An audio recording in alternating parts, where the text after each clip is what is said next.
Word of the day is omnipotent. Omnipotent. Having virtually unlimited authority or influence. That is quite a word you've got. Where do you get these words of the day? Just on my little calendar thing. So I decided that when I went in the new office, I was going to have a word of the day calendar. That's a good idea. I like that. And I actually didn't know that that was the definition for omnipotent. I thought it was godlike in some way, because I've heard it with reference to God, but I haven't heard it with reference to, because by that definition, you would think that some, I don't know, politically corrupt dictator might actually be omnipotent if they have virtually unlimited authority or influence. Yeah, I agree But there with you go. yeah, you hear of it in, God is omnipotent, that's where I've kind of come across it before. So does that mean that someone like Hitler was also omnipotent? I think it kind of depends on what you define as influence, doesn't it? Because if you think as influence as like person to person, you would think that he could have influence or authority over anyone. But if you think of it as influence on, say, for example, the laws of physics, right? Theoretically, if there was a God, then that would be feasible, but it's not for Hitler. So it depends on how you view the words, I guess. Yeah. Also, if we're all living in a simulation, then whoever created the simulation... Not the simulation thing again. This is going to have to be a topic of discussion at some stage.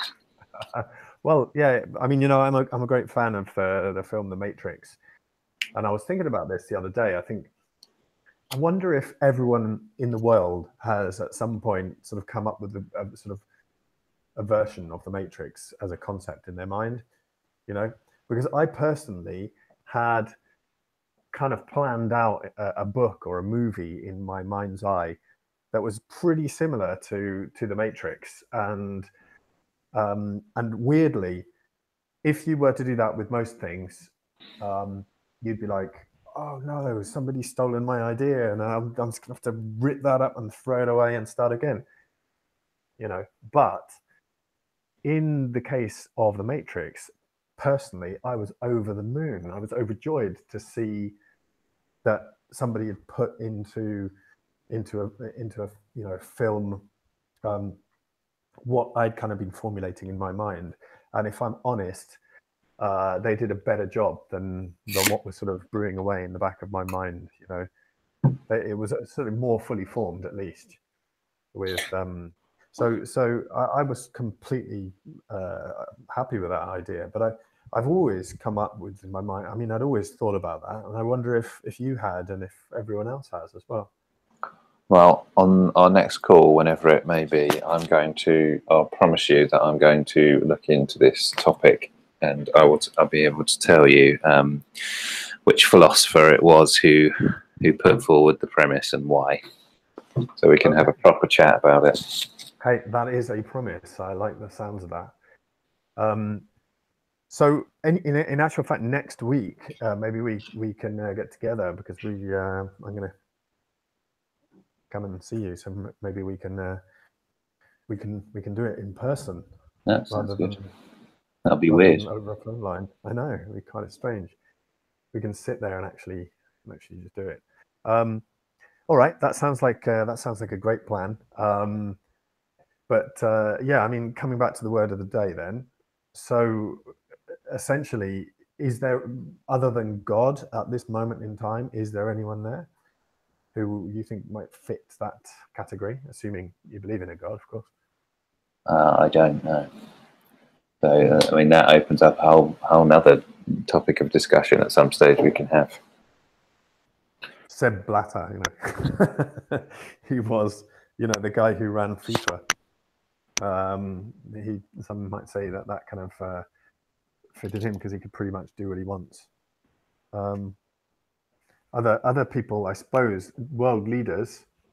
If we're talking about influence, what is influence? I mean, is the ability to get people to want to do what you suggest, or is it something that you could you could influence people via force, like That's Hitler. sort of what I got from it, from the unlimited authority part. Yeah. So, I mean, yeah, I mean, huge amounts of money pretty much gives you a lot of authority as well. I mean, you can pretty much use that power influence to get away with anything, can you? If you I think wanted to. certainly how we use the word anyway. I've never heard it used in a sense of another human being. No, exactly. Never heard it in that context. Yeah. So, but I mean, assuming it is something, because they say power corrupts, and certainly, I think the higher up in the more power you get, the more pressure you're under. Certainly, politicians and things, they seem to be being tugged in all directions. You can hear them. We get used to listening to politicians actually answer a question without actually ever answering the question, and you can pose the question to them again and again and again in a million different colors and varieties, and yet they will always, if they want to, be able to talk about absolutely anything they want except answering the question. So it's funny you get on this topic, because feel free to carry on, but providing you didn't have something that you wanted to discuss, my idea for the call was about lying. About lying. Yeah. So to carry on our idea of sort of certain principles that you would want to hand down to the next generation, to ensure that you are not taken in by the fact that human beings, I think the statistic was like 9 times a minute or something, they lie in one form or another. And also it's sort of combined with the principle of, have you heard of the burden of proof? The burden of proof, I have heard of that, yeah. So I looked up the definition of this just because before our call, and it comes from actual, like, being in court. So if I say that, if I make a claim like you've done something, it's up to me to provide the evidence that you've done said thing. Right. Okay. And just the last bit on this topic. So first, lying; second, the burden of proof; and third, making a claim which is unfalsifiable. So coming back to falsifiable claim. Yeah, so like YouTube, for example. I don't know whether you've ever come across this on YouTube. Right. But there's loads of conspiracy theory videos on YouTube, whether it be about celebrities or the Illuminati or something like that. And I have spent a certain period of time watching these videos in my younger years. Okay, right, okay. And if I had known about the burden of proof and the making a claim which you can't sort of prove or unprove, it's literally impossible, I would have saved myself a certain period of time. And also just because, I mean, everyone knows that, it's possible for people to lie, but in a way, it's sort of very easy to not keep it front of mind. The thing is, when you really consider this thing, conspiracy theories is such an easy sort of label to throw on stuff, which then automatically is like a get out of jail card for anyone who literally had a conspiracy theory, because it makes whoever is making such a claim, it makes them sound completely mental. You think, oh, this is a conspiracy. You just sound, if you had to utter those words, this is conspiracy, then you sound like you're mentally unstable, So it's almost got to the point where need a new word for it. Yeah, you need a new word for it because it's been polluted. It's been polluted by a concept which has taken over the true meaning of the word. And conspiracies are literally everywhere, because I don't know if you can look this up right now and we get an actual dictionary definition of conspiracy, but I believe it's something along the lines of it's when two or more people or entities, corporations or whoever they may be, decide to to do something, or I was going to use the word conspire, but that's obviously. So they decide to do something that negatively affects another, or pulls the wool over the eyes of another party, without that party knowing. So essentially, it's sort of detrimental, even if it's withholding information. That's certainly how I understand it, but I'm sure the dictionary has a much better definition.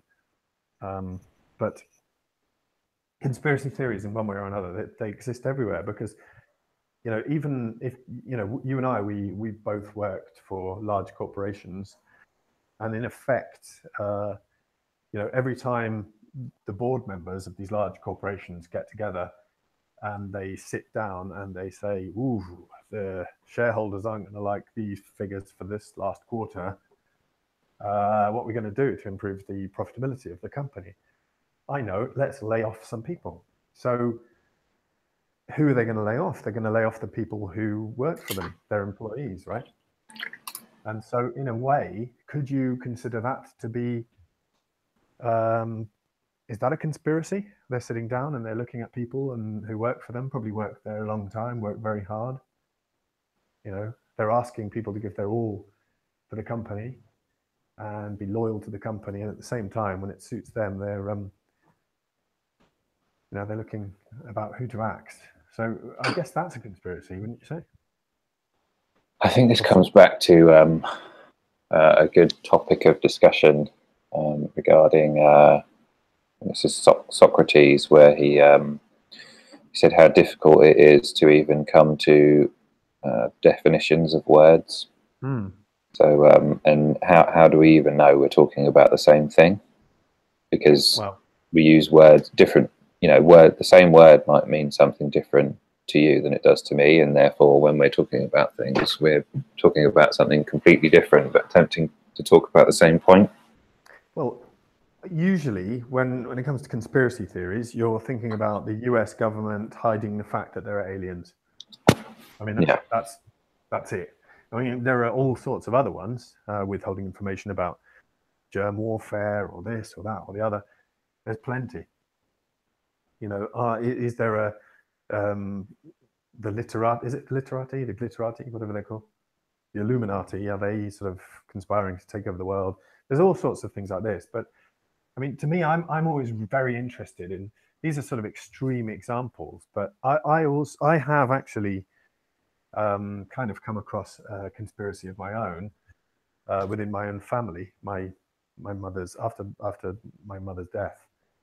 It's a bit of a bleak conversation, but I think it's a very common one, whereby my mother's sisters and uncle kind of conspired against me in terms of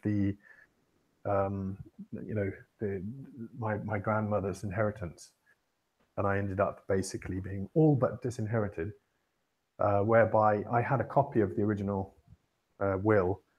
My uncle got set up with power of attorney and all the rest of it for my grandmother, and I had a copy of the original will.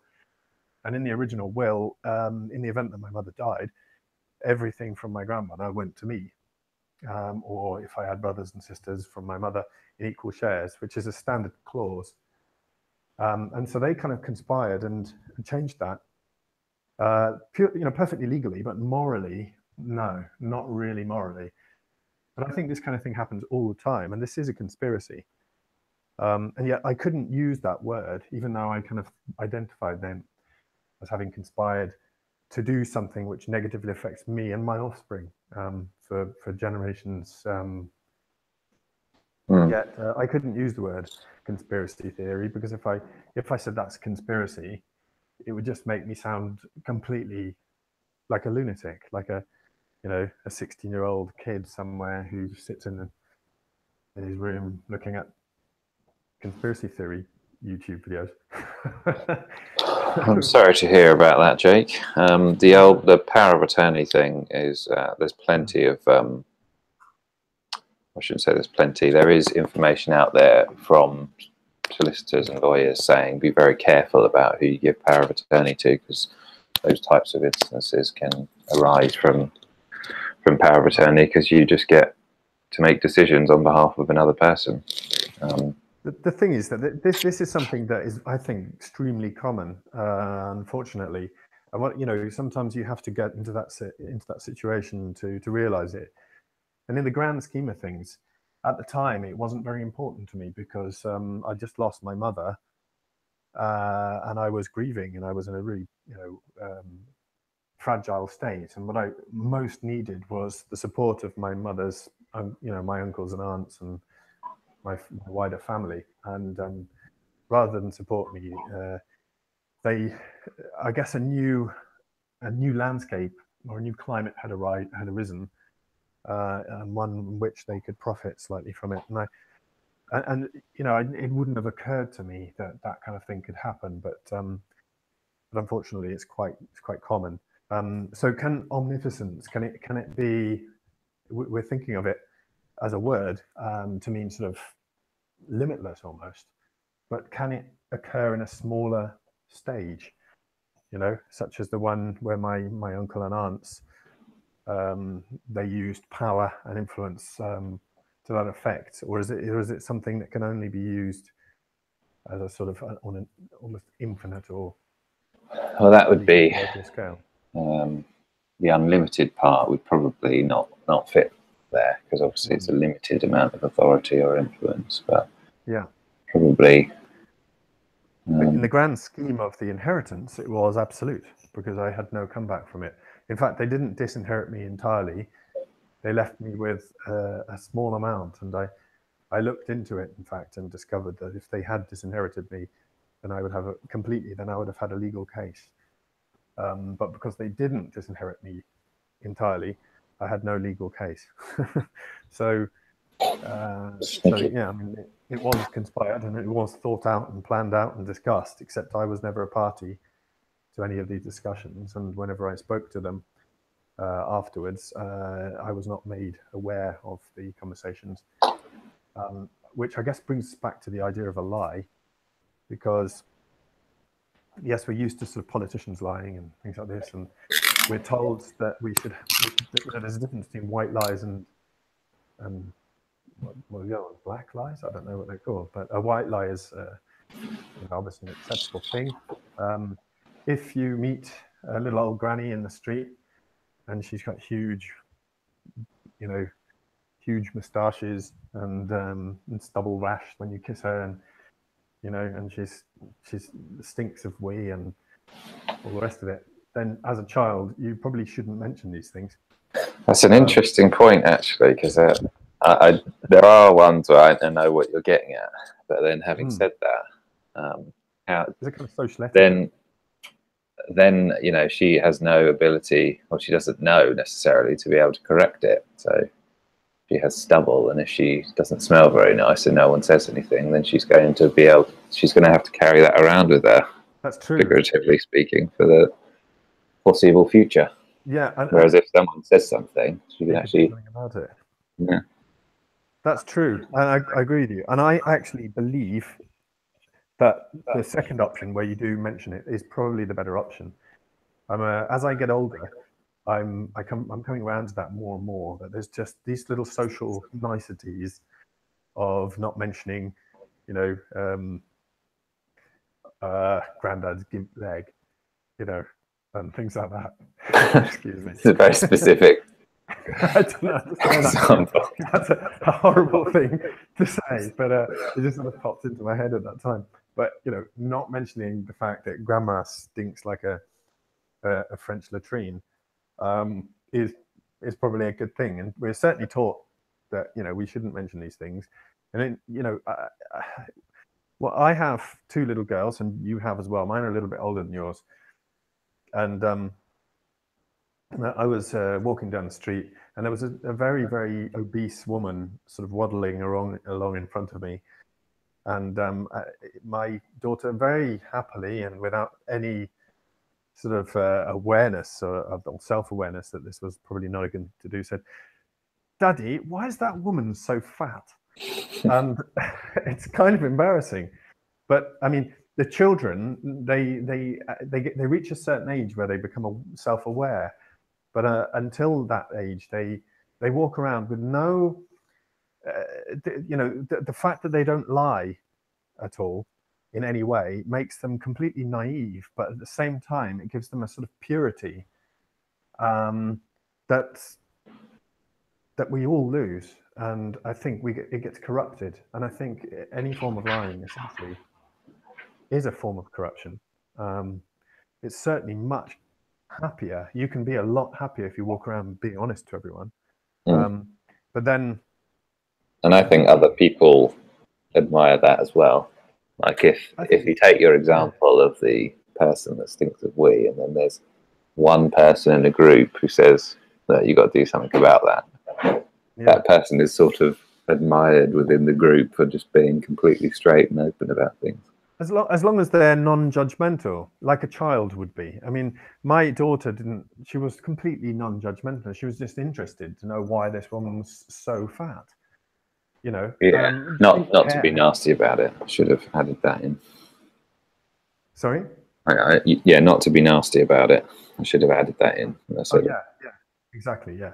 But I mean, the fact of the matter is that, you know, there's no hiding it. That woman was very fat, but there could be any myriad of reasons why. And she might not be interested. I mean, there's obviously some health issues that are associated with obesity. But yeah, my daughter said it completely with a pure thirst of knowledge. Daddy, you are the font of knowledge, because, you know, adults are for children of that age. And they just want to, until they go to school, that is. And she just wanted to know. I also recall a similar thing, which is horrific now when you think back at it. But when I was very small, and I went to London for the first time with my mum, and there was a black guy standing next to us on the tube in the underground. And I simply said to my mum, "Mummy, why is that man brown?" And my mum was so embarrassed, and she had to say, "I'm so sorry." And he was like, "No, it's all right. It's no problem at all." And, you know, I didn't realize it at the time. And, you know, obviously I hadn't come across, because I'd been living in sort of deepest Wales, and I hadn't come across too many people who were from different ethnicities and, you know, had different skin colors. And so I was just curious, that's all. Absolutely curious. And I said that without any knowledge of racism, without any judgment, without, you know, pure, but people then take things that you say and they, I guess, judge them. So, you know, someone who was listening, that guy was perfectly okay about it, but another person might have found that was deeply offensive and rude, and might have got quite angry. And yet it was, you know, it was just a question. So it was honesty. But it comes back to a point, and you know, actually, it comes back to another. It just reminds me of something, of a quote. I know you like your quotes. And I'm really bad at quoting perfectly, so I'll just sort of misquote it as I go along. It's a Nelson Mandela quote. And after apartheid, and he was released from prison for all those years, I think something like 27 years, somebody might correct me on that, in prison. And he came out, and the black people who were getting in power sort of wanted some kind of, not revenge, but they kind of wanted to, they were angry that the white people had treated them so badly for so long. And he simply said, and I'm misquoting or paraphrasing him here, but said, all babies are born knowing only love. Hate is something you have to learn. And so love is natural, hate needs to be learned. And that made a big impact on me. Not enough, I'm afraid, that I could actually remember the phrase perfectly, but nevertheless, it's an incredible concept. But and it goes back to sort of, it's just common sense. But common sense is clouded by emotion a lot of the time, and these people had suffered for many years, and they were expecting, I guess, Nelson Mandela to have suffered as well, because he'd been incarcerated for all that time, unjustly as well. And yet he wanted to forgive them. And it's a bit like the sort of Christian or you know, the teachings that Jesus came, without getting religious here, but you know, about forgiving. And South Africa, you know, still has a lot of problems to this day, I know. I have family that live there, but but essentially, he made such a giant step forward and sort of really engineered and crafted the country in the right direction, going in the right direction. There's a long way still to go, but that kind of ethos, I think, is perfect. And I think that you can't have that sort of forgiveness if you lie. I think you've got to be honest, like a child, honest like a newborn baby. You know, not having any kind of agendas.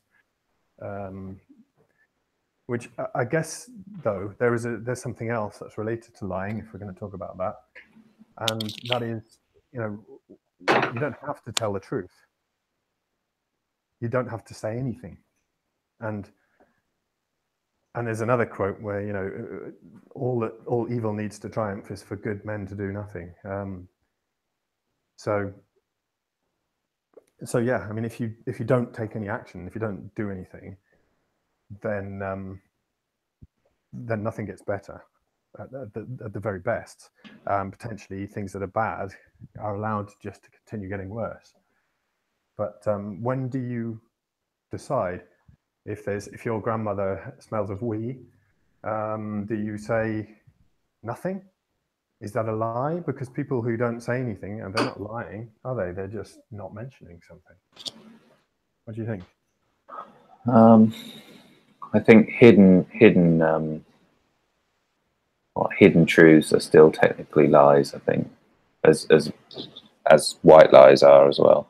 Like if you don't say anything and people expect the truth from you, then I think that's a form of a lie. It's not the same as you know, standing up and making a claim which you know to be false. But I think it's sort of a form of not telling the truth. And what about how would that work with your wife, Tom? Well, this is the example I thought that you were going to give, because you know what the classic example is, don't you? Yeah, does my bum look big enough? Exactly. Yeah. So, and I've heard this part of the inspiration for this call was actually, if you ever get around to it, Sam Harris did a book on lying. It's quite a short book. Okay. And he says that part of that question, or at times that question, can only mean either tell me I look good, it's not actually a question at all, or tell me you love me. And if you answer it with the blatant, honest truth in that particular moment, that might be hurtful, or it might end up being quite detrimental to you. Yeah. Oh, and it's not just that. If you pause for a moment as well, even if you have to think about the answer, does my bum look big in this? But then the argument that we just said about can also be true. So if you say that there's nothing wrong when there is something wrong, obviously there's nothing that can be done about it. So if your wife's bum does look big in that, is it best to say, I love your large bum? If that's the truth, yeah.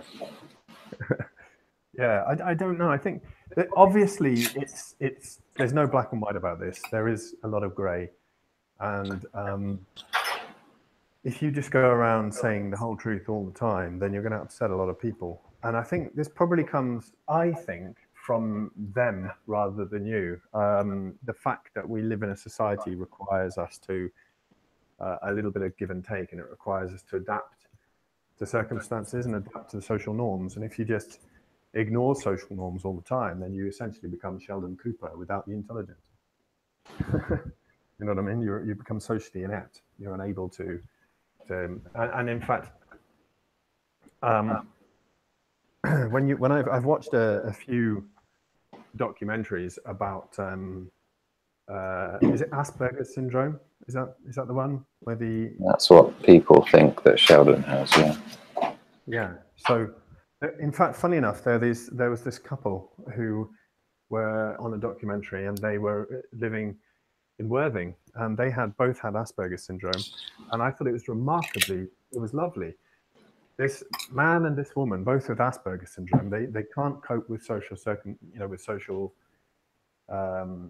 environments at all, but they're great on their own. And the interviewer asked them, said, if you don't like social interaction, how come you got together? And the wife said, well, he likes sex and I want a baby. So that's why.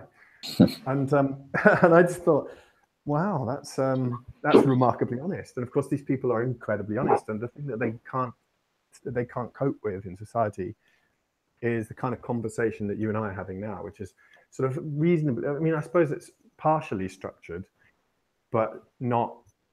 But there's you can take it off in different tangents, and they can't cope with that kind of thing. It needs to be. Well, that's how they explained it on the documentary. That it needs to be really. It's got to be really planned out, and they need to have a structure. So they're happy with people saying good morning, because that's fine, and they can say good morning, and they know what to do. But when someone says, "What a lovely day, isn't it?" It's like an open-ended question, and they can't cope with that kind of. There's too much information, if you know what I mean. Can you be more specific? What makes it lovely? Why are you saying that? Yeah, exactly. So, so maybe this Asperger's syndrome I'm talking about now and have almost no understanding or knowledge about. So my apologies to anyone who might be listening who might suffer from that or know people who do. And perhaps, if you'd like to put in the comments if you do. But my understanding is that, lying and white lies and things like this are extremely complicated for people who, who live a life in their, I suppose, live their truth. So I think it's a very complicated one. But to be honest, I find the whole concept now of voting and politics to be, I can't cope with it anymore, I have lots of friends who say, "Oh, you've got to vote" and things like this, and I I totally get that. I know that you should vote, but I just don't believe in it anymore. I don't believe it. I don't want to vote for the people who are there. And I came across a TED Talks video, which was brilliant, and it was about democracy and how it's failing and what it really means and things. And I can't recall the exact term for it, but there is a term for this, and it's like this: a group of people select the candidates, and then they put these candidates out to vote, and then another larger group of people can get to vote on the candidate. It's rather like what you do with a small child. So you give a small child a choice. You don't just say, "What would you like for breakfast?" because they'll say something that you don't have. Which I don't know if you're at that stage yet, Tom, but it's going to be a complete nightmare. So you say, "Would you like toast or would you like cereal?" And now you give them two choices, and they can only choose one or the other, and that's much easier to manage and much easier to cope with. And it also gets you wanting what you want, rather than the impossibly varied myriad of other possibilities. Like I want a McDonald's muffin. When you've got to be kidding me. Spaghetti bolognese. I want spaghetti bolognese. Yeah. So you give them a very restricted option of one or two choices, and they choose. And to me, isn't that exactly what politics is, and what modern democracy is? We get given a choice of this or that, and that's the choice. You choose this option or that option. I mean, what I want to know is when can the people, if you like, actually get to choose who becomes a choice for an election? You see what I'm saying? So, and that's the beginning. I mean, apart from all the lies and the fact that everyone, regardless of the political party, and I think that you should only be non-political. I hear people saying if you don't vote, it doesn't count. If you don't, and so on and so forth. But none of my votes have ever counted. And I voted a lot in my life, and I just recently have stopped voting as a choice. But none of my votes have ever counted. And you can check this online. You can see, how much your vote is worth, and you can go to your local constituency and see what the swing was and all the rest of it. And I've always been pretty much in safe seats, and to me, it seems that any seat which is safe it's pointless voting in it. I mean, it just means there's no democracy in that particular area, don't you think? And I know it's the case in the USA as well, that very, very few states actually, it's something like out of the 50, it's something like 7 states which actually matter. The rest are all completely, predictable, and that means there's no real democracy in the rest of these states because there's no choice. So I've been completely disenfranchised from the whole system, and I no longer vote. And I would vote if the system modernized and changed, but I don't. There's no reason why it can't, is there? There's no reason why you can't sort of digitize that process. Well, exactly. We do online banking, so there's obviously enough security in there for that kind of thing. So there should be enough. I mean, when I've gone to vote in the past, nobody's ever asked me for any documentation either. They just asked my name, and the list of names is there on the table in front of you. So you could just go, oh, my name is Joe Bloggs, there, and you can point to it. I've done that in the past. My name's Jake, there I am. And they go, oh, there you go, and they tick it, and that's it. You get you can get to vote. So one reason that's been given to be passionate about politics is that if you don't, you're I think it's a phrase, it's your inferiors will rule over you. So you're an intellectual, for example, and you say you don't care, and people will be governing your life who shouldn't. That's one reason that's been given. And a personal thought of mine is that you should be passionate about politics if you have the ability to influence many people at one time. So, for example, in this podcast, for example, if we decided to make it about politics, we might have the ability at some future point to influence, more than 1 or 2 people, and therefore maybe we should, because our vote, or not even our vote, but it counts for more than just one vote, and you might be able to have that influence. Well, this is basically what the what happens is that in the political system, especially in the USA, where it's actually even more extreme than the UK.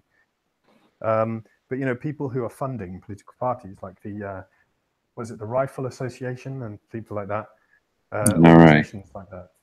Yeah, the NRA, the National Rifle Association, or whatever it might be, who have a huge, massive block of influence. They're united. So they have a common goal, and the common goal is very simple. It's a bit like the UKIP, I suppose. They had one common goal, and they're all united behind that, which is to get the UK out of Europe. And now that the UK has voted for Brexit, they're kind of a bit lost. You know what I mean? But the National Rifle Association in the USA makes it all but impossible for any kind of change to the gun laws. And the gun laws in the USA are crazy. You hear people saying, guns don't kill you, it's people who do. I saw a statistic fairly recently which says that in New Zealand they have more violence than in the USA, but way, way fewer deaths. Something like 1,000 times fewer deaths. And the reason is because they all go out and they get drunk and they have a fight, but that's it. Maybe a broken nose. Sometimes obviously it's worse, especially if there are knives involved. But in the USA, with a gun, that's it, isn't it? You've got this accessibility to guns. So I know we're slightly off topic here, but you're gonna do gun control. But my point is that the National Rifle Association in the USA, huge influence on politics, and they have a block influence where they know that their members will vote for them. And so essentially, what I heard about the NRA is, and I might be wrong, I'm not strong on this issue, is that it's made up of just individuals.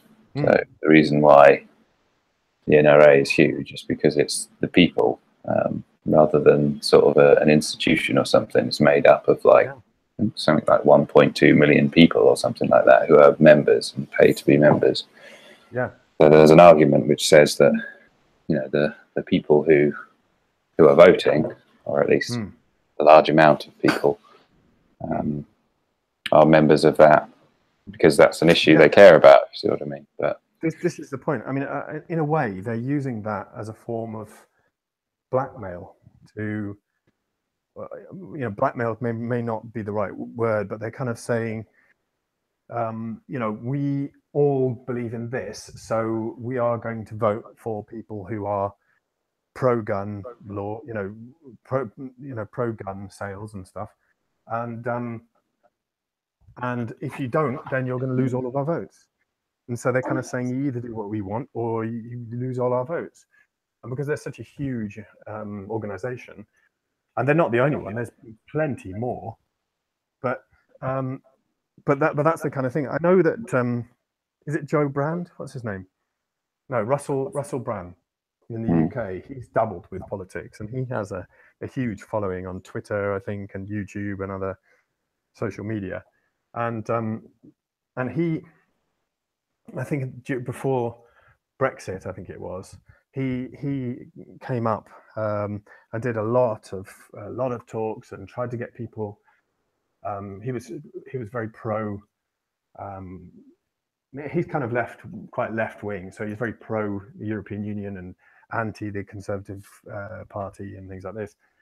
But he managed to get a huge number of videos and subscribers on YouTube and all the rest of it, and he kind of got up a lot of momentum. I know it was before. I think it was before the previous election, actually. Was he endorsed Miliband? He endorsed Miliband. That's right. Yeah, and he did political interviews and all sorts. And ultimately, it all came to nothing because it had no influence or very little influence. So much so that you couldn't really tell. And he actually came out afterwards and put a video out there saying, well, that was a waste of time almost, you know, words to that effect. So that I'm amazed at that. And I think part of this is that people who like him and listen to him and want to hear his message and subscribe and all the rest of it, they already believe the things that he believes, and they're kind of getting on board with him. And they're like, yeah, that's right, I agree with that. And he's saying, you know, talking about the echo chamber. Well, right. Well, so the reason why he's got such a large following is because it's all made up of already the same people. The same people who were going to vote for Miliband anyway. So it had almost no effect. Exactly. So it's a bit of a weird thing, but I'm through with party politics. I want to see, like you said, a new system, which is perfectly available now. We've got Bitcoin. You know, we've got methodology like that, which is supposedly infallible. So why is it not possible to do away with party politics, to do away with the start? I mean, I'm not recommending some kind of revolution here, but I am talking about a bit of evolution. We've had this political system, certainly in the UK, for hundreds of years now. I mean, what, 500 years or so? I don't even know how long Parliament has been there. I think a quick Wikipedia search would tell you. But many hundreds of years we've had Parliament, and over that time there have been changes. We've had the House of Lords coming in, and we've got the House of Commons, and women were allowed to vote, and you know, by and large things have improved over the years. You know, I'm not going to deny that, but ultimately the system is still fairly similar. It would be recognizable to people who sort of transported to our time from the sort of Georgian period. I think it'd probably be a lot less rowdy from what I've seen in sort of movies and things like The Madness of King George, but ultimately it would be, they'd recognize it, and I think it's time for change. I think we're, you know, I've heard a school system as well, but it was designed sort of for the Victorian times, and people 150 years ago would be able to step into a school system, and apart from you know, maybe there'd be a TV on the wall or some sort of visual aid to learning rather than a blackboard, it would be pretty much identical to how it was 150 years ago in many cases. No, this is sort of a symptom of government, in my view.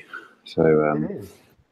You know, in your instance of change for the betterment of giving people a more array of, or more choice of who they vote for. Well, that's not going to benefit the people who are already making the laws.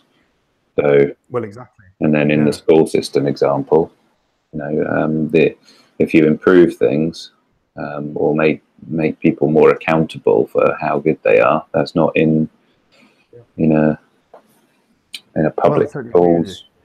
But you hear these people towing the party line all the time.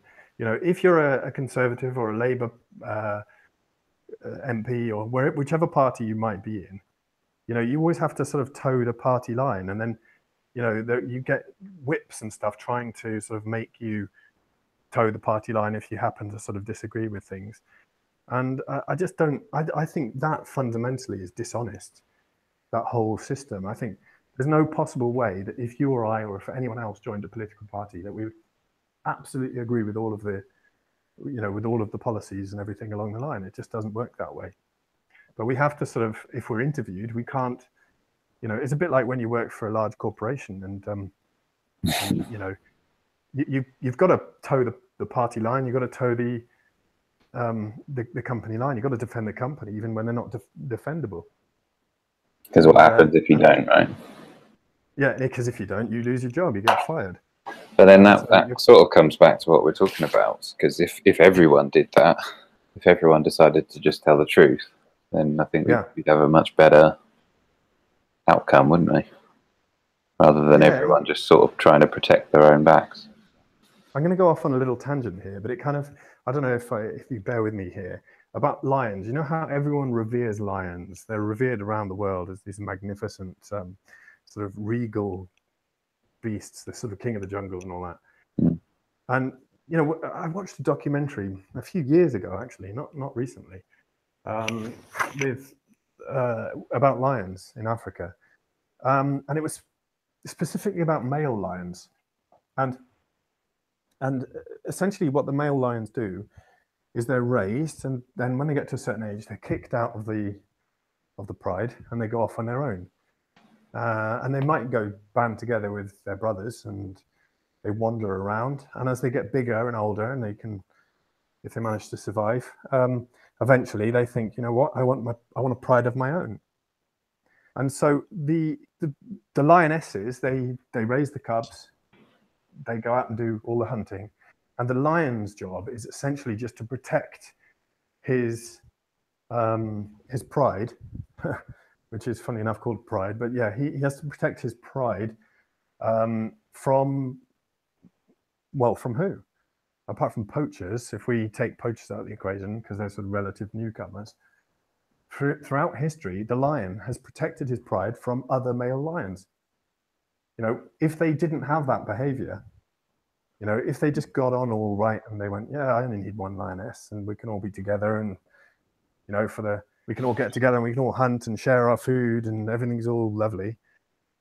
I mean, who knows where lions would be in the world today if that's what they did. But in fact, what they do is the lionesses require the lion to protect them from other lions.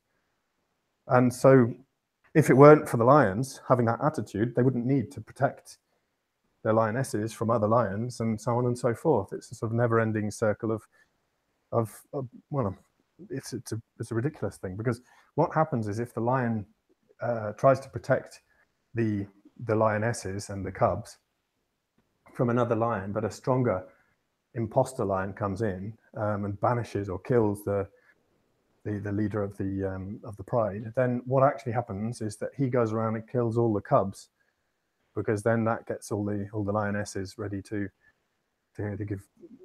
become pregnant again, on heat again, and then he sires a new litter or whatever the word is. He sires the next generation of cubs. They're all his cubs, and so that's the problem. Is that lionesses require the lion to protect them from other lions and protect their cubs from other lions. And if lions behaved themselves and didn't do this behavior, then it just wouldn't be required. So to me, it's like that with politics as well. It's the same thing. if I get involved with politics, it's to change the system to make it better, not to start voting to be this sort of status quo. In many cases, especially considering none of my votes have ever actually mattered or helped swing in any case. I mean, I've had one vote, and there's been thousands of votes difference between the party that won and the party that I might have voted for. So if I were to do that, then I'm just sort of buying into the current system and not actually changing it. And so for me, being political requires actually being anti-political, if that makes sense. It's changing the status quo. It's not being a lion and going out and trying to kill another lion and take over its family. It's more sort of modern than that. I want the political system to sort of, well, become civilized, to come into the 21st century.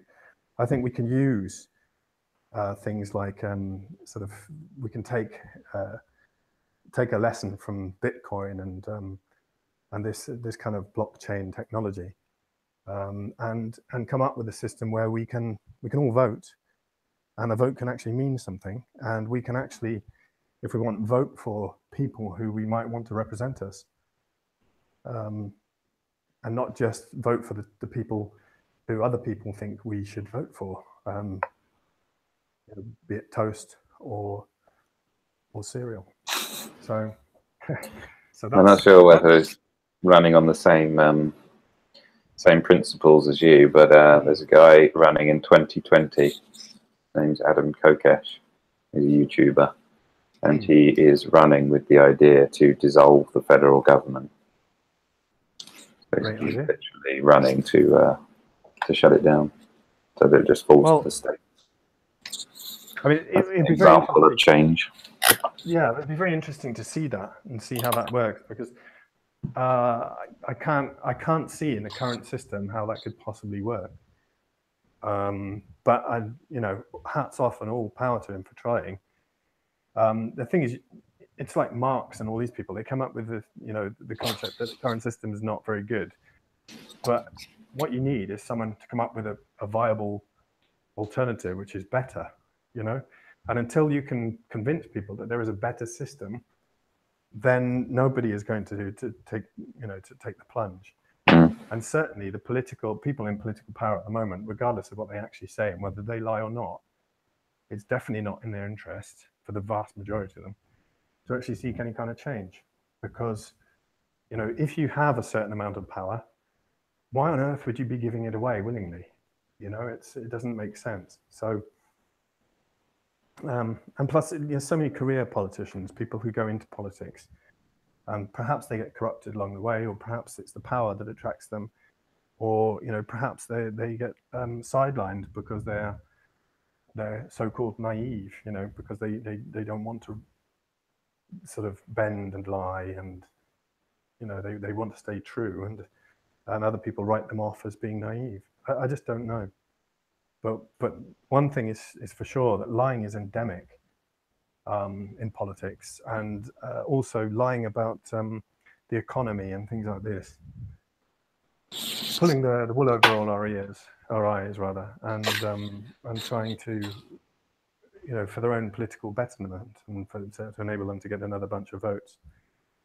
I don't know the solution, but I'm definitely not feeling that I want to partake in the current system. But I wouldn't advocate revolution either, because that's kind of anarchy, and I certainly wouldn't want that. I just want a sort of an intelligent discussion about what the alternatives are and how they could be incorporated, and what sort of outcomes that that might lead to. So, the only way I kind of stay sort of interested in politics is from observing it from a human psychology point of view. So like why is this behavior, why is this happening, and how does that revert back to some sort of typical flaw that a human being has, whether it's groupthink or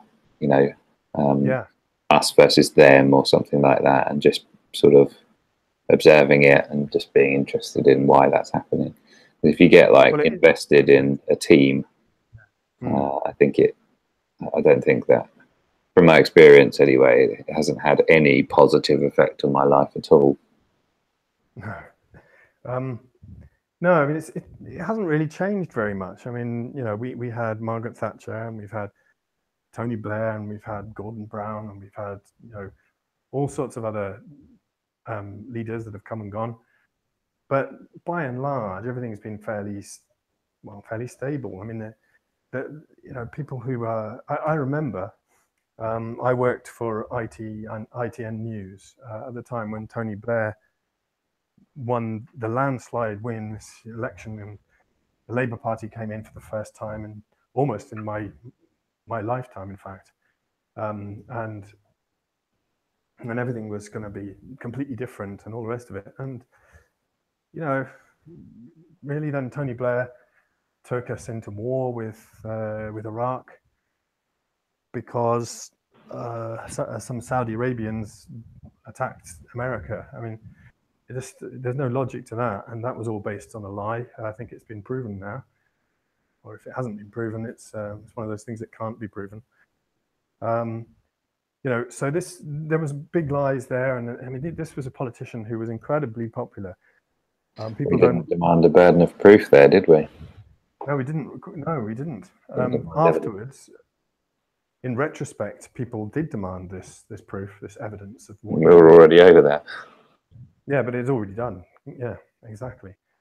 But and since then, Tony Blair has lost all his credibility, really, or a lot of his credibility. He's still a very powerful man.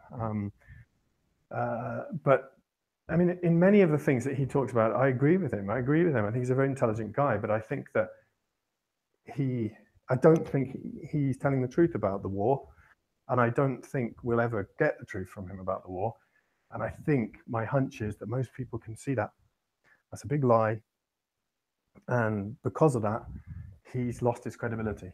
And but he wasn't tremendously popular at the beginning. He was, you know, he was almost godlike in, you know, to a lot of people. Certainly, you know, in the media, the people who I was working with, they were delighted to see a change of government, fresh faces, fresh ideas, and all the rest of it. It just didn't pan out that way. You know, he was no better, no worse, really, than any other conservative party that I've seen in power. I mean, you know, my father, believe it or not, is a member of the Labour Party, and I've discussed this with him, and I've discussed the fact that I don't like party politics, and that I certainly wouldn't ever sign up to one. And let's just say we didn't agree on that matter.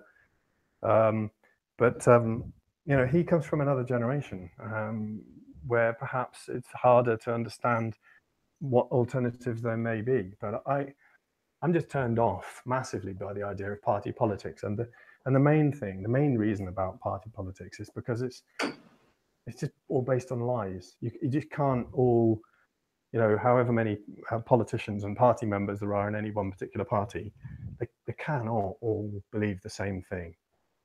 And they stand up there with a united message, and it's just not true, is it? It's just not true.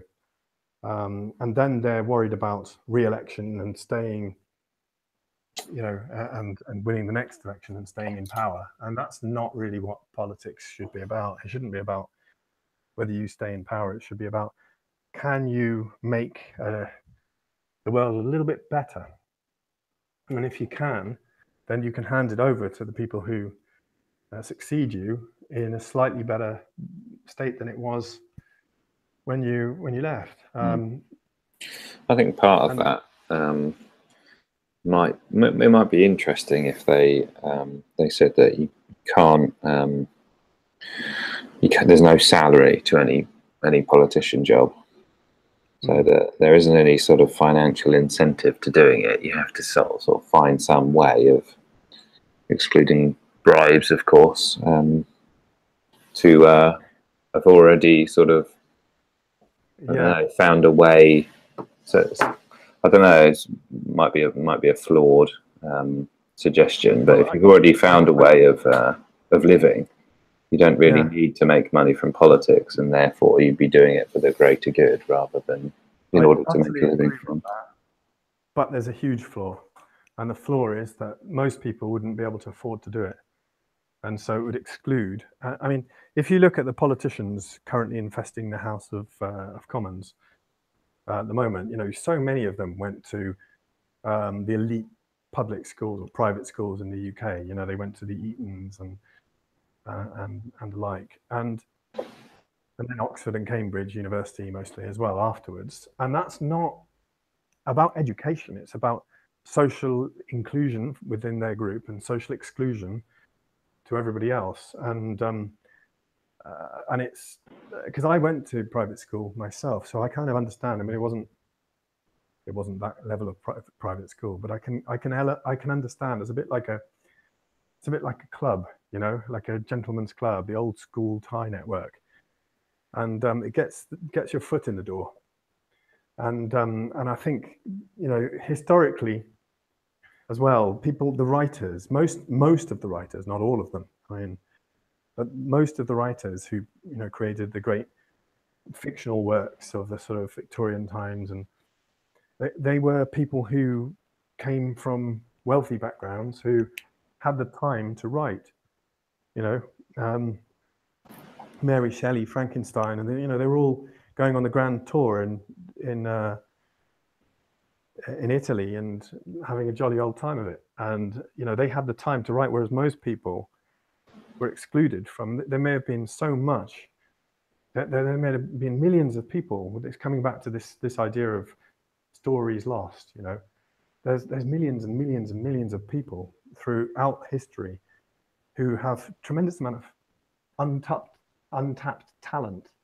You know, they've got, nobody knows if they could be a good writer because maybe some of them didn't even learn to read and write, but they would have had the talent there in droves if they'd had that possibility. And so I think, you know, if there's no pay, then it's going to exclude people. But perhaps they can have the average wage. Maybe that's the other option, is that politicians should have the exact average wage. Well, rather than the average, the median wage of the country. That might be much more interesting. Let's see how they can live on, I don't know what it is these days, £24,000 a year or something. Mm. But then you need to kind of police it, so that, you know, that people aren't bribing them, and you know, there's all sorts of other things. I mean, we've had all sorts of scandals regarding, you know, regarding politicians and pay packets and their bonuses and things. So it's kind of difficult. But yeah, I think the problem with even sort of having a discussion and making suggestions about it is that there's never any way to make our world a utopia, no. And that everything you do is going to disadvantage a significant group of people, and therefore you're going to get objections from other people, and there's just no. I suppose the best thing that you can hope for is a government that's, even if it may not be in your interest, is doing things right for the most amount of people. But then this comes back to, you know, popularism and all sorts of things, and the fact of the matter is that you know, we've seen a rise in populism, and people in the media go on about it. You know, the populism got Brexit, populism got Trump, populism got. I mean, it's usually sort of the intellectual sort of media that go on about populism. But I think that, you know, this fighting against populism is defeatist. I think, you know, everyone has a right. It doesn't matter whether you're a great intellect with wonderful amounts of knowledge about the world, or whether you're an average person who's working hard, you know, to put food on their table. It's an interesting point of discussion, though, because there used to be a philosophy or a thinking process which said that there should only be a certain amount of people who are eligible to vote because they're educated in the topic, and that not everyone should have the opportunity to vote if they don't even know what they're voting for, or there's no thought behind it. most of the time people don't know, and I think this is one of the things as well that party politics is, that it kind of hides. You don't need to know. You're raised. I've got a friend, and it's like, oh, it's time to vote. There's an election coming up. Who are you going to vote for? Oh, I'll just vote for Conservatives. I think that's what I've always done. That you don't even know who the MP is. You don't even know any of the policies. It's just I vote the team. Conservative. That's it. Yeah, it's like I support Manchester United, or I support Arsenal, or Real Madrid, or whatever it may be. It's just something that you do. It's not something that you give any thought to. And I think party politics really allows that. I mean, yes, people who are invested in the politics and who are members may well, give it a great deal of thought and be really interested and engaged in it. But your average person, me included, we listen to what's said on the media. These debates that they've started putting on TV. It's usually, most people might only have that a couple of debates, 2 or 3 debates to go by. There is not a lot in newspapers and stuff at times of general elections, but in the newspapers, they're usually politically biased. So again, it's what did you call it the other day? It's the echo effect, the echo chamber.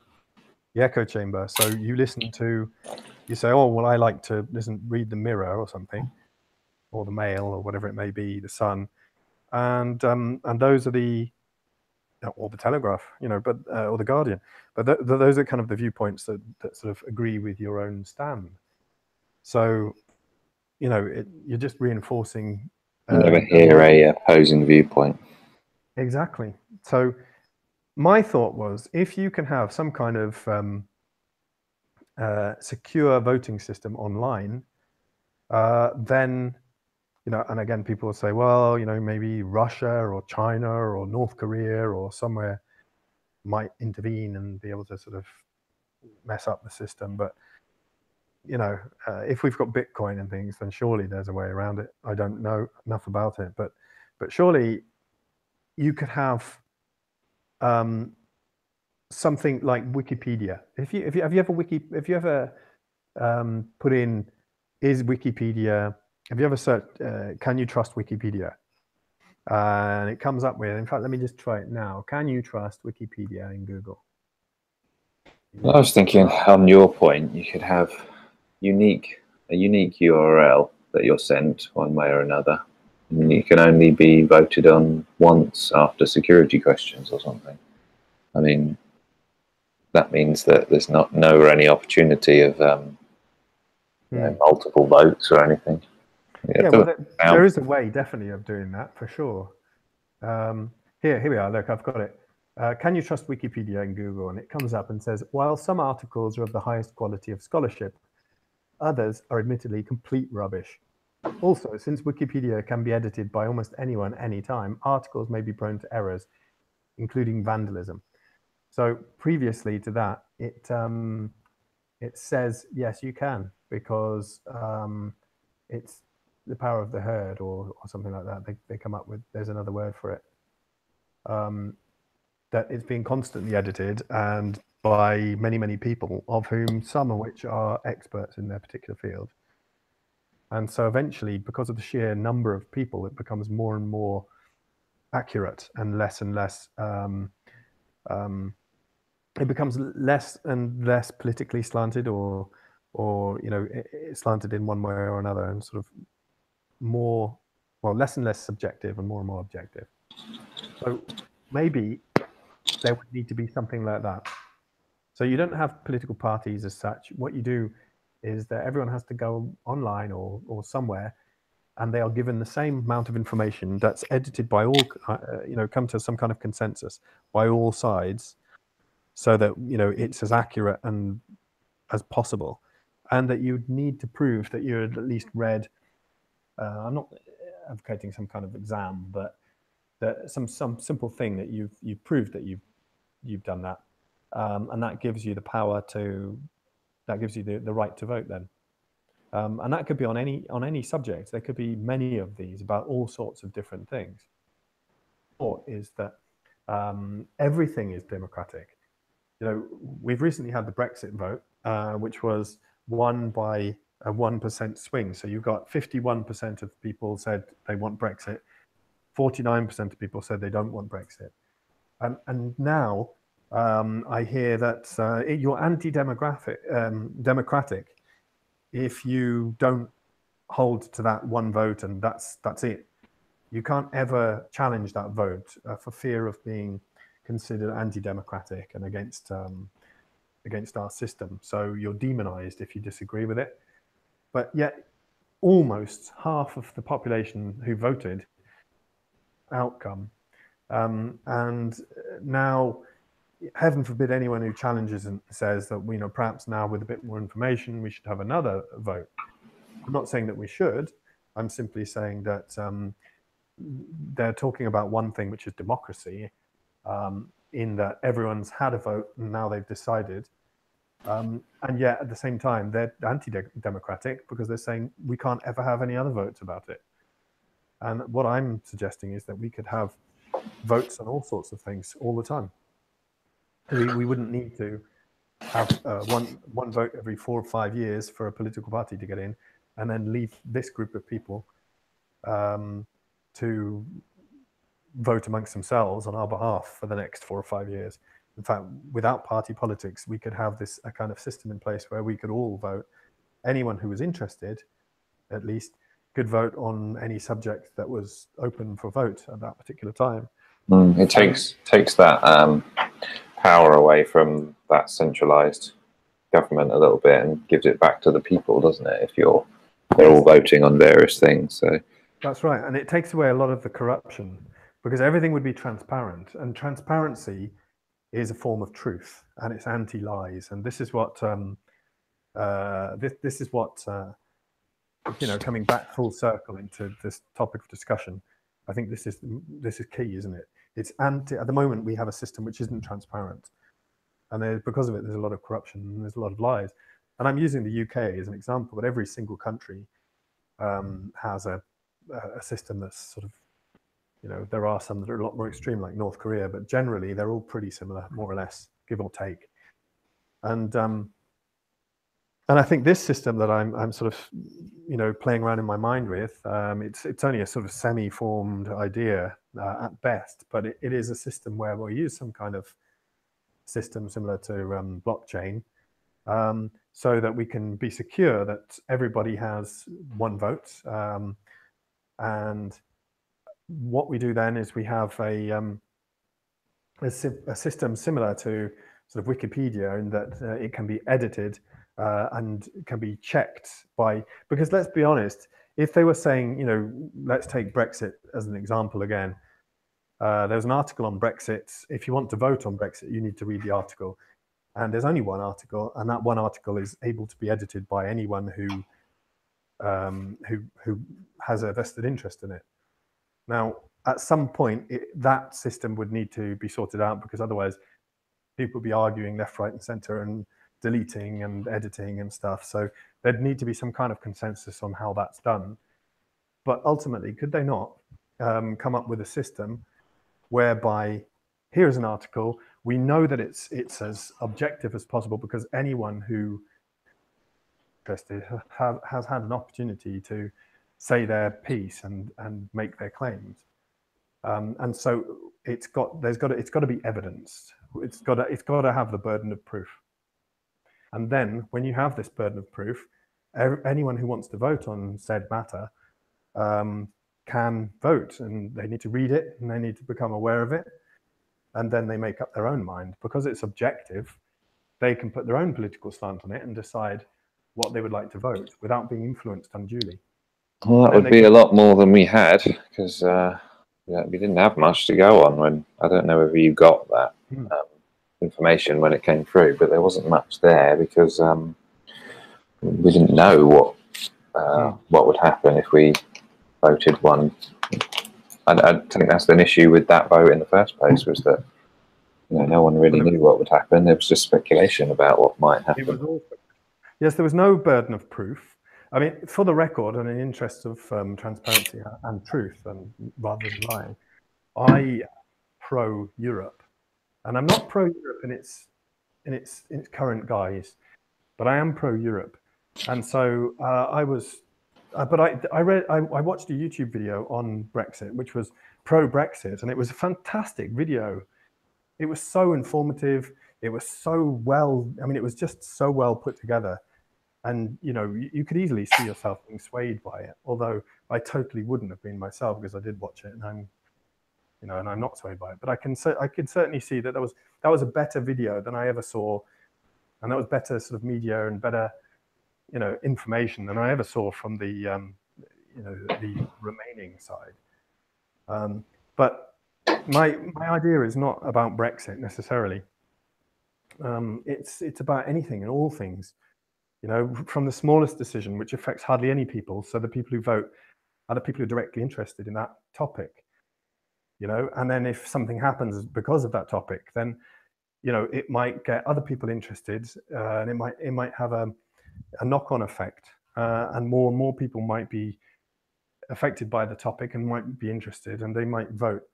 And so the things that get voted on could be published as well. So on such and such a day, a bit like an auction, we're going to be voting on this subject and that subject and this and that. And it would really get people engaged in politics, because they would know what everyone's going to be voting about, when they're going to be voting about it. And there would be a sort of Wikipedia-esque article, which is as balanced a viewpoint as is humanly possible and objective as possible. And that would be a requirement for, you'd have to read it in order to earn the right to vote. So I just think that this is a system that's just very, very simple. You don't require all these, people. We could make the House of Parliament into a museum, a national museum for people to go and have a look through and see, how the country used to be run before the 21st century. I'm not advocating revolution. I'm advocating evolution. And I think that's what I would like: truth, transparency, and simplicity, in order to go forward and to get me interested again in voting, so in politics. So that's my concept. I mean, I just, as a sort of just because I mentioned Brexit, I'd just like to give my reason why I'm pro-Brexit, and it's kind of maybe an unusual one, I'm not sure, but it's this. We've come from little tribes, and then we've come from bigger tribes, and then we've come from sort of countries, and eventually now we're going the way of globalization, whether we like it or not.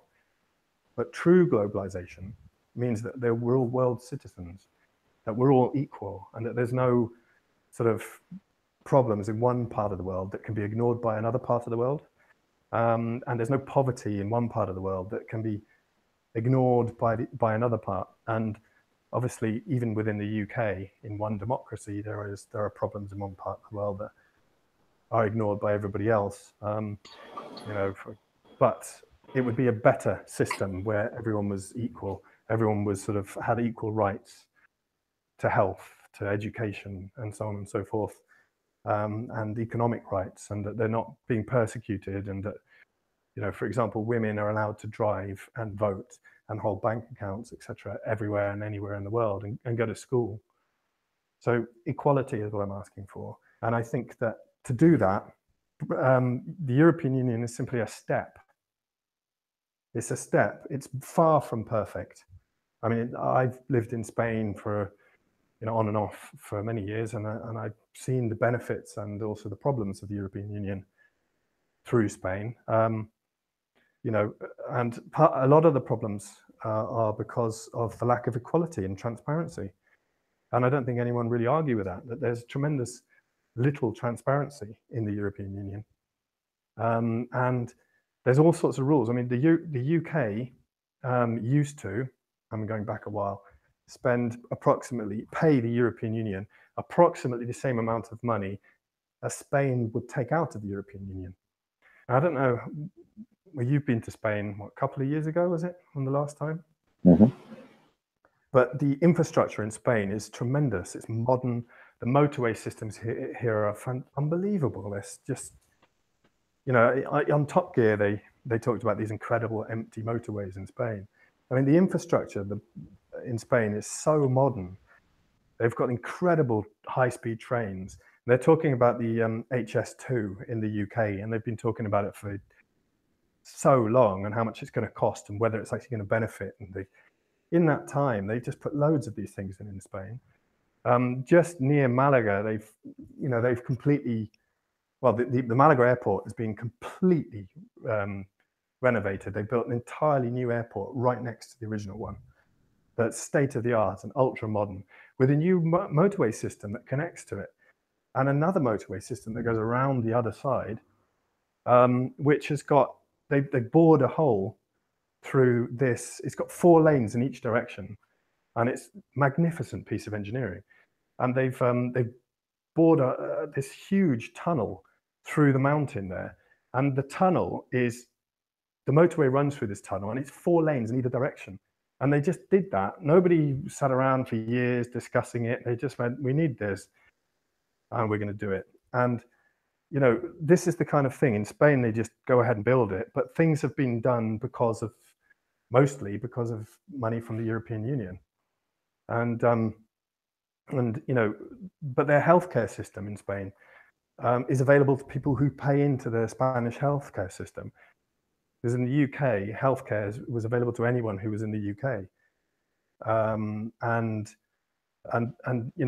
Spanish people get more rights if they go to live in the UK than they do in Spain. If you're unemployed in Spain, after I think it's 6 months, or possibly, I believe it's 6 months, that's it. You either get another job or you no longer can claim healthcare, or there's no kind of benefits to you.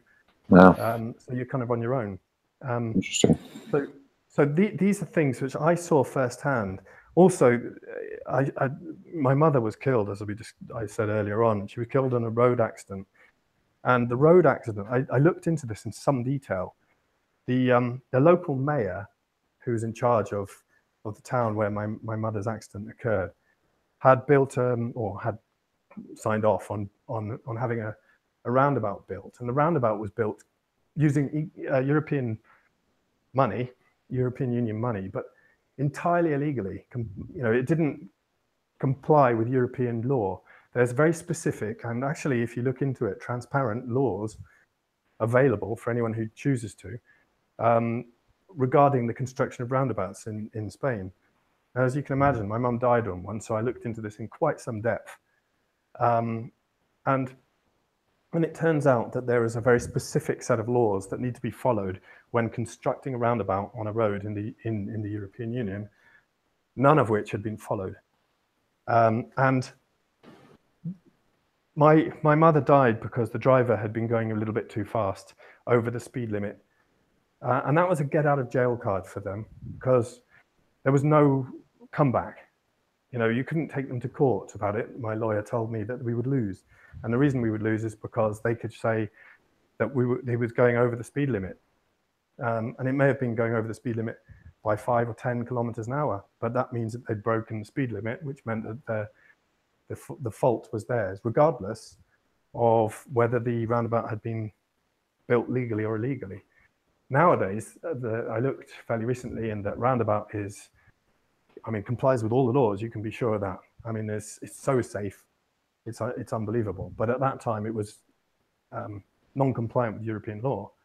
And so my point is this, that European Union is terrible, because they basically give money away from the wealthy northern places to bring the southern places up to the same level as the northern places. And what's actually happened is that the southern places have massively improved their infrastructure. Certainly in Spain, in the UK's case, Spain's infrastructure is far superior and more modern than the UK's infrastructure because of this. And yet, when it comes to social things, there's been no, they've just given away the money without any kind of requirements. And if it were up to me, I would have said, yes, Spain, you can have all this money, but the requirement is that you change your social system so that it matches that of Northern Europe. In other words, if a Spanish person gets off a plane in the UK and needs hospital treatment, they get hospital treatment. If they need to find a house and they've got kids, they get put on the list and they get given a house and kids and so on. So I know it's slightly more complex than that, but basically it's like that. Whereas if an English person goes to Spain, they don't have the same rights. And not only do they not have the same rights, but the Spanish people themselves don't have the same rights. Mm. And so if it were up to me, I would have said, yes, Spain, you can have all this money, but you have to make changes and bring your system, social systems, in line with those of Holland and Belgium and France and the UK and Germany and so on and so forth. And they would have done it. And they would have done it because of all the money that was on offer. But that wasn't the case. They just gave it to them. And now we're left in a situation where in the UK, lots and lots of people from Europe came over in millions of numbers, was staggering, and are claiming, putting huge burdens on healthcare and social services and all the other things. And the reason a lot of them are there, if you actually speak to them on a one-by-one basis, is because of economics, because they get more. They don't go to England for its wonderful climate, for example. Spanish people, when you speak to them in Spain, very often they eventually want to go back to Spain, but they're in the UK because it offers them a better life than they could get in Spain. In terms of economics and whether they can survive, and jobs and things, education sometimes. Well, so, actually, coming back to what I said initially, which was about I like to view politics from a human psychology perspective. I put the Brexit vote down to pretty much it's a one voter issue, and that is the people that voted leave basically wanted to put more restrictions on immigration, and the people that voted remain didn't. That's pretty much what I summarized it as. I think you're probably right. They're very right, because the immigration is a problem. It really is. And they're absolutely right. And it's put much more strain. I mean, when I was a child, the healthcare system in the UK was the envy of the world, or so we all believed. Whether that's putting a rosy complexion on it or not, I do not know. But it was always believed that everyone was envious of our healthcare system because it was so excellent. And it's certainly not. It's a bit of a laughing stock now. But there's some terrible things going on there. There really is. Yeah, it is horrific, but I mean, it's not the worst. There are worse systems. I mean, I hear anecdotally from the USA it's even worse, but Canada, for example, seems to do always amazingly well in pretty much everything, but they're just show-offs. But basically, the fact is, I think you're right. It was that one thing, and I think that's not enough, because when you think about it, we're on equality and world citizenship, where everybody is having equal rights, and and there is no poor people suffering under dictatorships and so on and so forth, which is essentially what globalization is leading to eventually, I think. Then restricting movement is a very bad thing. It's a step back into the past, and it's a step back into saying, well, we don't like them and we've got our thing and they do their thing. And I just think it's a giant step backwards. And really, for me, the main reason I'm so pro-European Union is because I simply see it as a stepping stone into the future. I think it's terrifically badly run. I don't worry about it not being very democratic, because quite frankly, I don't really see the UK as very democratic. None of my votes have ever mattered. I might get one vote every 4 or 5 years.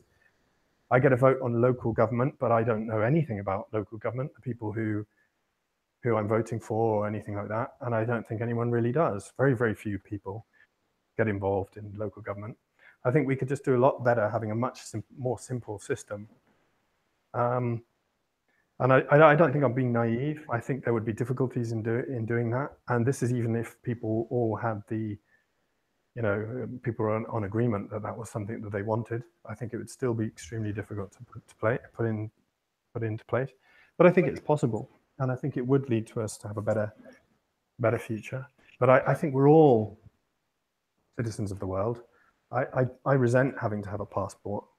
Somebody says I can go through this door or not, and get on an airplane or not. I think I think we're all human beings. These are all restrictions made by other human beings. Omnipotence, I don't know, but these are certainly not, someone or somewhere, or perhaps that something is us as a collective is where the omnipotence is. But either way, they get to choose, where I'm allowed to live, where I pay taxes, whether I can come or go, whether I can travel to certain countries or not. And I think what we really should be aiming for in an ideal world, not necessarily utopia, but something that's certainly better than where we are now, is that there aren't starving people in Africa. There aren't people who've got diseases that can be cured if they had a health system. There aren't people who haven't got access to water. There aren't people who are being raped and murdered and put in political prisons and all the rest of these things. That we're all able to go and live where we want. You might say, well, in that case, most of Africa would suddenly find itself in Europe if they were all allowed to come here legally. Well, and what I say is that that's not true, because I think if the system in Africa was improved as well, because we have this world citizenship where we're all sort of, poverty is something that we're all fighting to eradicate, and poor, corrupt political systems are being eradicated, then there would be no requirement for these people to up and leave their families and friends and come to a cold, damp place halfway across the world. So I just don't. I think the answer to the issue of immigration is to get rid of poverty. And I've said that before, and I think it's the answer to most things. The answer to prostitution as well. Get rid of poverty. The answer to sort of the drugs trade is mostly that as well. Just get rid of poverty. So I think that must be our main aim. And I don't think Brexit has got anything to do with that. I think it's quite short-termism, and it's just thinking about the fact that these people are claiming our spaces in the NHS and getting our houses and all the rest of it. And I think the truth of the matter is that if the system was improved elsewhere, and it can be, and we could be instrumental in starting that change, then you wouldn't have these people immigrating, because there just wouldn't be the need. Anyway, I think that's all. I don't know whether that's omnipotence, or I don't know whether that's truth or not. And I certainly didn't start this conversation thinking I would say all that stuff. Well, our conversations take a funny turn on what we set out, but that's okay. What you were saying about the future, in terms of the future. Yeah. One of the things I was going to mention was, I think it's highly likely that at some stage we'll actually have the technology to be able to determine whether someone's lying or not in some form or another. Well, that's nice. Yeah, I think you're right about that. In fact, I'm sure I came across something a while ago, which was it's like taking the lie detector test into a whole, because that's quite an old test. What's it called? I forget what it's called off the top of my head. But you see it in the movies and stuff, where they strap a strap to you and they measure your sweat and your heartbeat and all the rest of it. Yeah. But I'm sure I came across something. It's a computer algorithm or something, and there's so many more different things they're able to measure now, and they're able to very, very accurately measure whether you're lying or not. But I always really liked that. It's a very underrated, I think, TV show, was Lie to Me,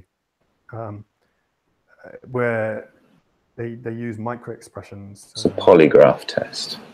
Polygraph, that's it. Yeah. So that's very old-fashioned, and it's possible to beat it and stuff. But the modern version of the polygraph test, I think, is infallible, pretty much.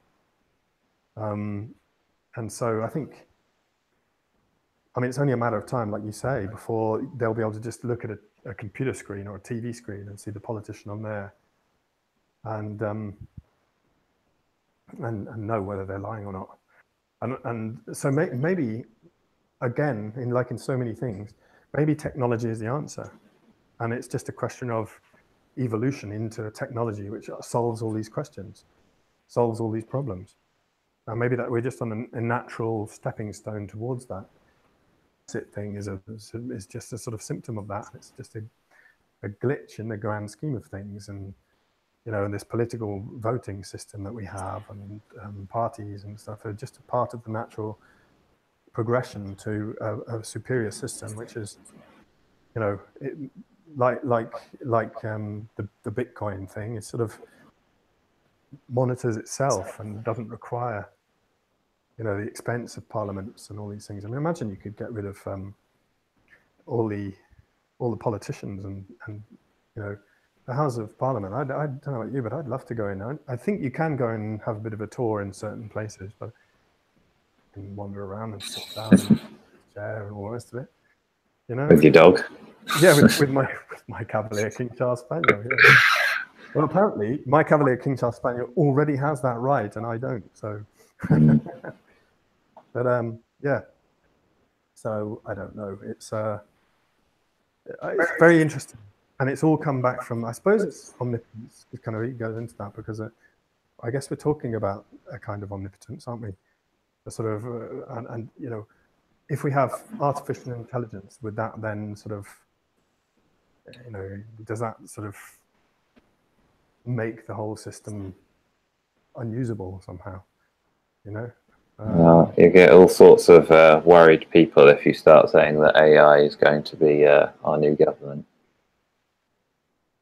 Yeah, but I guess in a way, what we're talking about is the consensus of the people, which is true democracy and the ability to vote on any and every subject as and when it's you know, it's up there in the schedule, instead of sitting there watching TV, going, "Oh, what's on tomorrow night?" Which we no longer do because now we watch what we want when we want.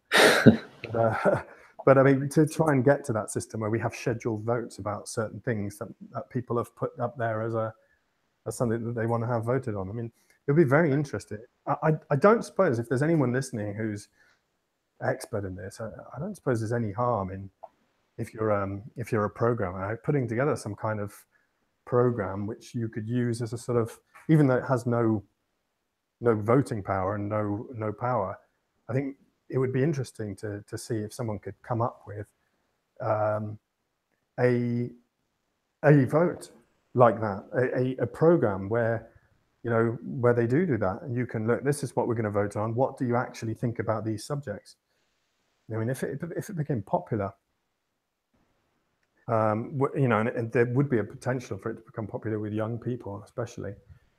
You know, what do you think about this subject? Here's the vote. You see it all the time where you go on Google, or you go on news, you read the news, and there's just a question. What do you think about this particular issue? And you just go, oh, I think yes, or I think no, and you vote, and it shows how many other people voted. You know what I'm talking about?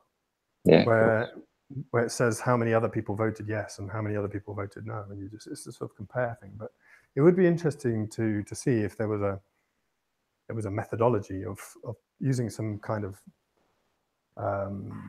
blockchain-esque kind of technology to put together an alternative voting system, which people can vote on all these. I mean, even though it has initially at least, would have no relevance in terms of outcomes, but at least it would be something that, you know, you would be able to sort of prove, you know, the government have made this decision, but we all kind of voted on that. So that's kind of diametrically opposed to what we voted on. And of course, the more people who got involved in it, the more accurate it would be, and the more politicians would have to start. They'd probably start using it as well, because one of the things that politicians like to do is to check the way people are likely to vote and then lie or, you know, modify their behaviors and their policies based on that. So I think it would be really interesting to see that. And I think maybe that's the way forward, that you have some kind of alternative political system which initially has no power whatsoever, but it's popular, and over time people would naturally start giving it more. I mean, if it survived and it gained momentum, people would want to pay more and more attention to it, and even politicians with themselves, rather like the National Rifle Association, to start paying more attention to it.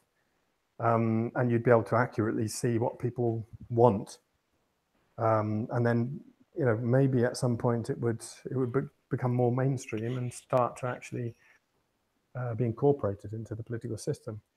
Again, this is obviously would need to be massively the consensus of people themselves, which of course that would be the platform for which they could vote on that. So it's sort of it would be the very place where you'd know if people really wanted that to be the case or not, if and when it ever gathered momentum. But in the meantime, at least it would be there, and it would show that there is another alternative working methodology, and over time it could be improved. And maybe that's a way that we can modernize politics and sort of eradicate the lies and the half lies and half truths. I don't know. Sounds good. Well, I formulated that idea while we were talking, so it's completely new from my point of view, anyway. So this is one of the things I like about these discussions. Is like you say, you start off with a topic, and we start off with a topic, and we had a word of the day, and then we start off with a topic which is lies, and it just it's free flowing, and you can take it in all sorts of meandering different journeys and come up with some sometimes quite radical new ideas which perhaps haven't formulated in our minds before. So I think it's a fantastic concept. I think it would have been great if we'd have done this years ago. But anyway, there you go. I'm speaking the truth when I say that I think it's great, and I wish that there was a bit more truth generally around the world.